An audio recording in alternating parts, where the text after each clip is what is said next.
Hello again, my peeps. Welcome back to my channel. My name is Jennifer Lynn Adams.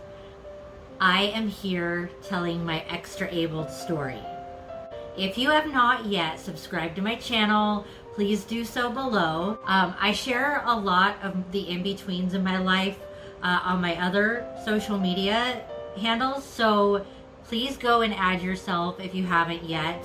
You can find me on Facebook at We Are Extra Abled. It's a group that advocates for extra abled people. You can find me under Jennifer Lynn Adams, and then you can find me on Instagram at We Are Extra Abled. So go add yourself there too.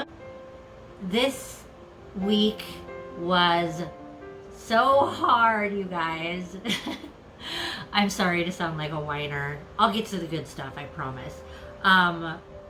But I had a huge struggle with insomnia this week. I would say since New Year's Eve, I only slept, well, maybe 3 of the nights. And last night was one of them, which is why I'm here bright-eyed today. And so I just want to say thank you to everyone on my other social media platforms that responded to my messages about sleep deprivation and how I needed prayer and help. Thank you. Your prayers and your words of encouragement meant so much. How was your guys' week? How did the first week of 2021 go for you? Obviously, it can't go without saying that here in America, we had a rough week, to say the least.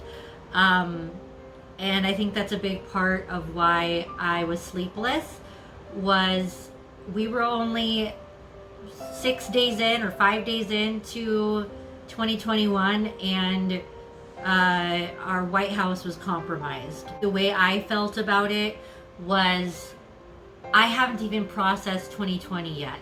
I mean, not at all. It's not even been a week. And here we have something else that has happened. And it was system overload for me. And all of that unknown is very anxiety provoking. And then on top of that, most of us have our own personal life that we are processing, which that's me too. I'm processing things in my own personal life that happened also in 2020. And so that just leaves for a very overwhelmed brain that won't shut off when you lay down and go to bed. And for me, I don't know about you, but I do not handle sleep deprivation well.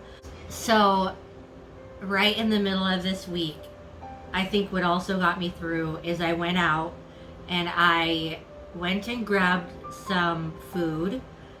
We have to eat outside here in Washington, so it was actually a nice day, and I just grabbed a meal outside from a local restaurant.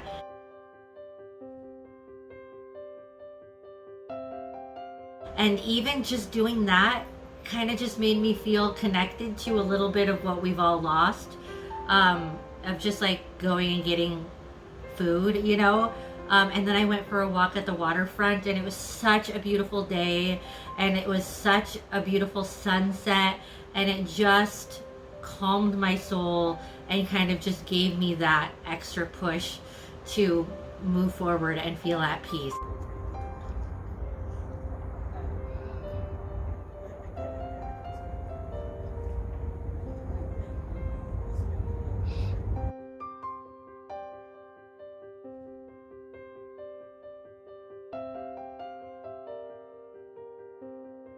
It's something I highly recommend if you are struggling with any kind of overwhelm, is to get out in nature, wherever that is for you, whether it's a forest or the water or going hiking, or even just going out to the park.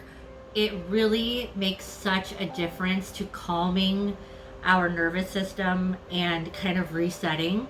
So it's something I highly recommend. And something else that's really been helping me find some calm and peace at night, it's actually,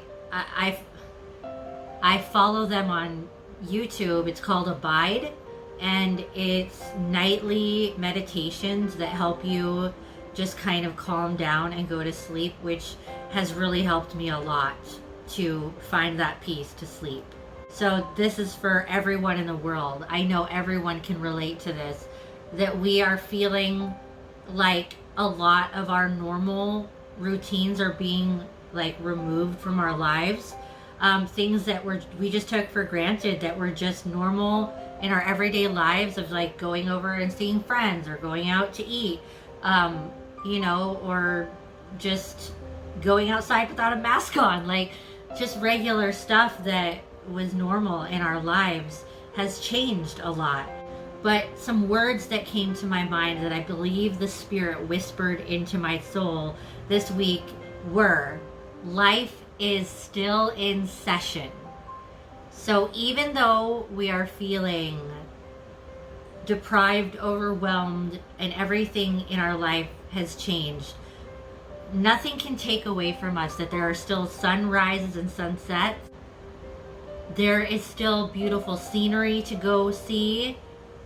There is still friends and family who love us that we can go talk to and work through things with. We still have a purpose in our lives. We still all have a calling.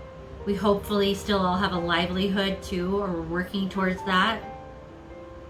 There are still birds chirping and air to breathe and a sky above us and the ground below us. All that to say that although so much of our environment has changed, those things have not changed, and life is still in session. So in every way that you can, still just get out there and live your life and keep the life in session going. All right, you guys, that's what I have to share today. Thanks for watching, and I'll see you in my next video.